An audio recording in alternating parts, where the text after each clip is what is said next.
Assalamualaikum warahmatullahi wabarakatuh. Halo semua, selamat malam. Kami dari Prodi Informatika Universitas Cyber Asia, kelompok 9. Dan dalam video ini kami akan mempresentasikan proyek kami yang berjudul Simulasi Alarm Gempa Bumi berdasarkan data dari BMKG dengan menggunakan MATLAB. Tim kami terdiri dari 3 orang, yakni saya sendiri, Asri Rustin, dengan NIM 2304010101163, yang akan membahas bagian abstrak, latar belakang, dan kesimpulan. Kemudian rekan kedua, Saya Mamila Zituko dengan NIM 2304010101168 akan membahas tentang tujuan kegiatan, hasil kegiatan yang diharapkan, dan dampak. Kemudian selanjutnya rekan saya, Melisa Artasar Fisyalagan dengan NIM 2304010101038 dan saya akan menjelaskan bagian metodologi dan kesimpulan. Selanjutnya kita akan melanjutkan dengan pembahasan mengenai latar belakang. baik, terima kasih Mbak Melisa. Bagian pertama, abstrak. Wilayah Indonesia merupakan daerah yang rawan gempa bumi, baik gempa tektonik maupun vulkanik.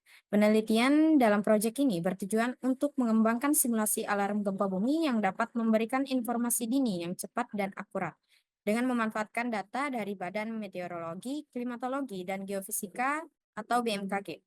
Metodologi yang digunakan adalah kuantitatif dengan analisis numerik. Dengan menggunakan perangkat lunak MATLAB, penelitian ini diharapkan dapat meningkatkan kesadaran masyarakat terhadap risiko gempa dan meminimalkan dampak bencana melalui sistem peringatan dini yang efektif. Bagian selanjutnya, latar belakang atau background. Sebagaimana kita ketahui, Indonesia berada di 3 jalur lempeng tektonik aktif. Ini menjadikan negara kita sangat rentan terhadap bencana alam seperti gempa bumi. Dengan banyaknya kejadian gempa di wilayah Sumatera dan Jawa baru-baru ini, sangat perlu untuk kita memiliki sistem peringatan dini yang efektif, agar masyarakat bisa menghadapi kemungkinan yang terburuk atau lebih siap dalam menghadapi bencana. terima kasih Mbak Asria. Selanjutnya saya akan menjelaskan tentang tujuan kegiatan. Tujuan kegiatan di sini ada 5. Yang pertama, mengembangkan simulasi alarm gempa. Yang kedua, merancang sistem peringatan dini yang memberikan informasi cepat dan akurat. Yang ketiga, mengurangi dampak bencana gempa bumi. Yang keempat, meningkatkan kesadaran dan kesiapsiagaan masyarakat. Yang kelima, mengevaluasi efektivitas sistem alarm gempa bumi dalam meningkatkan respon dan mitigasi bencana alam. Selanjutnya yaitu hasil kegiatan yang diharapkan. Melalui penelitian ini, kami berharap simulasi sistem alarm gempa berbasis MATLAB mampu mengambil data gempa bumi terbaru dari BMKG, menampilkan informasi gempa secara rinci, memberikan visualisasi terkait lokasi dan kekuatan gempa. Yang kedua, yaitu kontribusi dalam meningkatkan kesadaran dan kesiapsiagaan masyarakat. Yang ketiga, yaitu evaluasi terhadap efektivitas sistem dalam memberikan alarm peringatan gempa. Yang keempat, prototipe untuk mengembangkan sistem digital lainnya yang dapat diadaptasi di Indonesia maupun di negara lain. Dampak yang dihasilkan dari penelitian kami ada 4,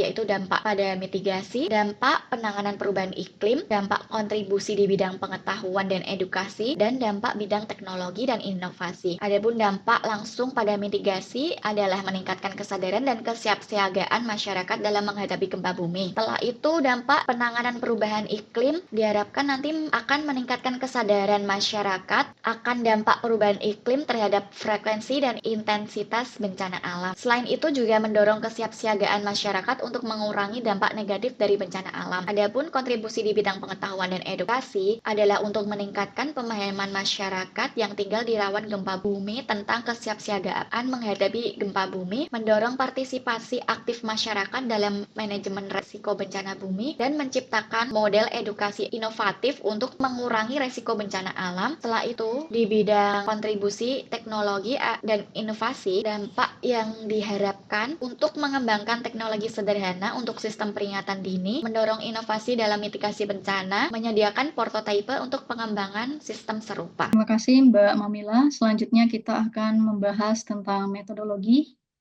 yaitu metodologi penelitian ini berjenis kuantitatif dengan fokus pengumpulan dan analisis data numerik untuk mengkaji potensi gempa bumi di Indonesia. Sumber data yang digunakan yaitu data publik, data seismik dari Badan Meteorologi, Klimatologi, dan Geofisika BMKG. Informasi yang dikumpulkan dari data tersebut yaitu tanggal dan jam kejadian dalam WIB, kemudian ada waktunya, format waktu internasional, kekuatan gempa yaitu magnitudo dalam skala Richter, kedalaman gempa yaitu kedalaman epicenter dalam kilometer, dan koordinat lintang serta bujur, yaitu lokasi epicenter dalam koordinat geografis. Ini adalah flowchart dari sistem. Pertama-tama, sistem dimulai dengan mengambil data gempa bumi dari API BMKG dan menggunakan URL resmi untuk data gempa bumi terakhir. Kemudian sistem akan memeriksa apakah data gempa yang diambil valid atau lengkap. Jika tidak valid, maka sistem akan berakhir. Kemudian proses akan berakhir dan sistem akan selesai. Namun jika data gempanya valid, maka sistem akan menganalisis magnitudenya. Jika magnitudenya besar dari 0, maka sistem akan mengaktifkan peringatan gempa, kemudian memvisualisasikan lampu sirine, simulink model, peta koordinat, dan detail gempa. Namun jika magnitudenya tidak besar dari 0, maka sistem akan menganggap statusnya normal, dan kemudian proses akan dilanjutkan ke tahap selanjutnya, yaitu mengambil data gempa dirasakan, 15 gempa terakhir, dan sistem kemudian akan membuat grafik historis dari gempa tersebut. Selanjutnya, sistem juga akan menambahkan fitur interaktif pada grafik batang yang memungkinkan pengguna untuk melihat detail gempa ketika kursor diarahkan. Setelah fitur berhasil ditambahkan, maka sistem akan mengakhiri seluruh proses yang ada. Selanjutnya, kita akan melanjutkan dengan demo di MATLAB. Di sini kita akan coba run sistemnya.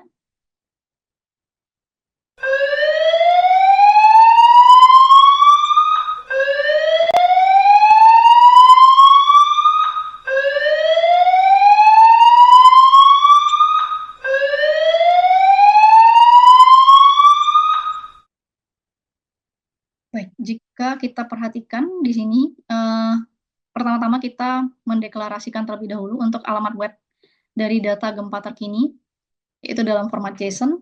Yang pertama ini adalah URL untuk data gempa terkini, dan yang kedua ini adalah URL untuk data 15 gempa yang dirasakan. Sistem akan menginisialisasikan sinyal binarnya dengan konsep jika tidak ada gempa, sinyal binarnya 0, dan jika ada gempa, maka sinyal binarnya 1.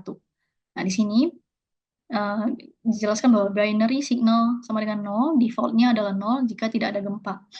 Dan jika magnitudenya besar dari 0, dengan asumsi bahwa magnitud positif ini menandakan gempa, maka binary signalnya akan diubah menjadi 1.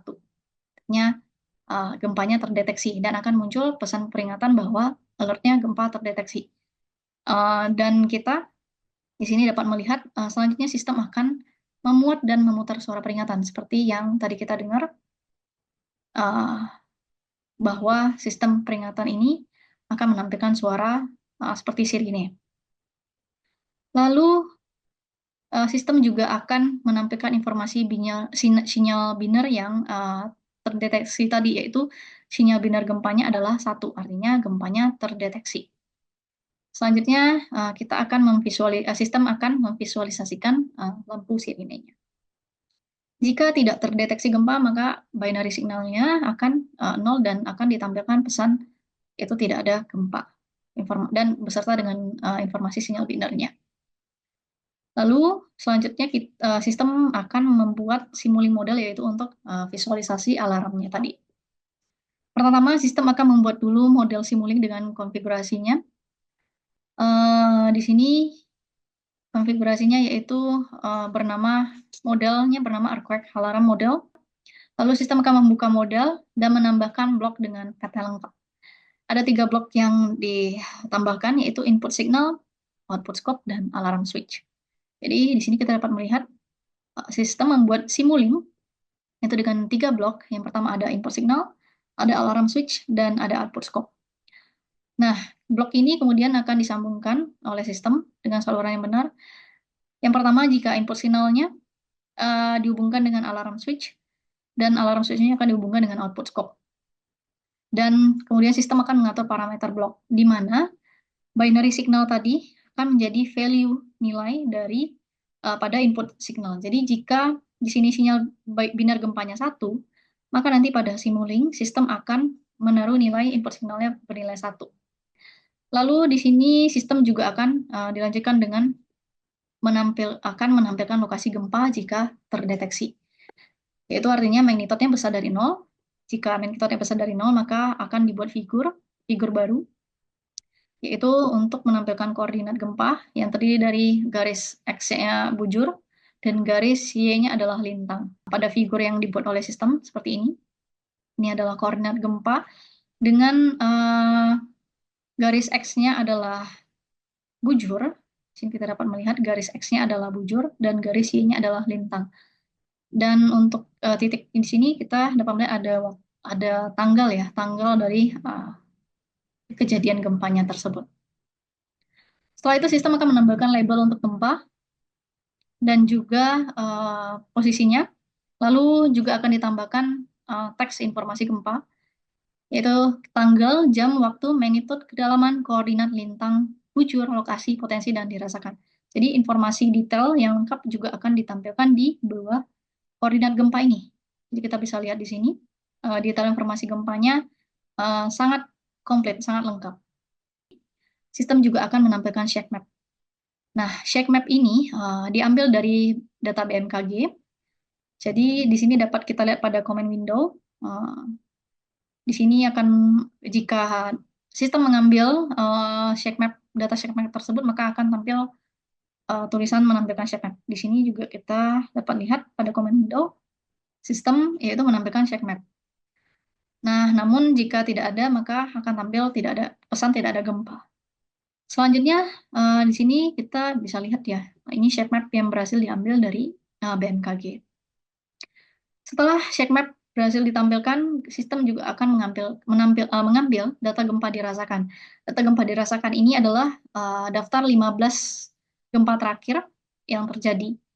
Maka di sini akan tampil pesan bahwa mengambil data gempa dirasakan.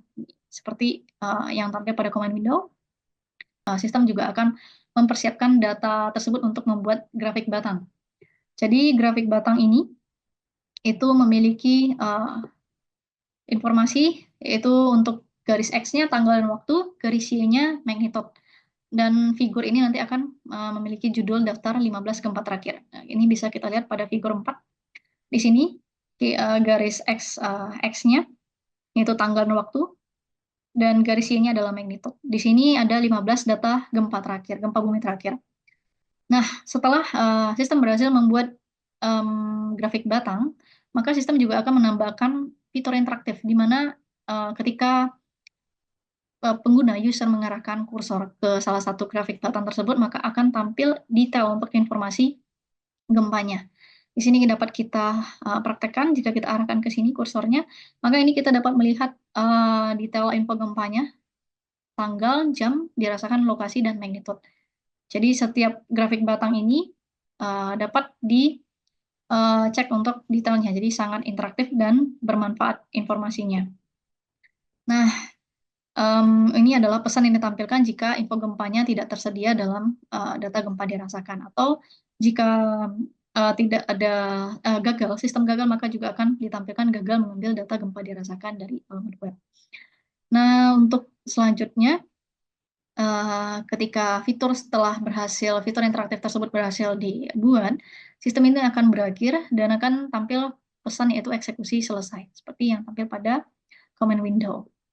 Nah, kita akan melihat kembali untuk ini adalah simulingnya, yaitu tadi input signalnya 1, maka akan disalurkan ke alarm switch-nya dan output scope-nya. Maka di sini akan tampil simulasi dari lampu sirinenya, di mana di sini kita dapat melihat ada warna merah yang artinya gempanya itu terdeteksi.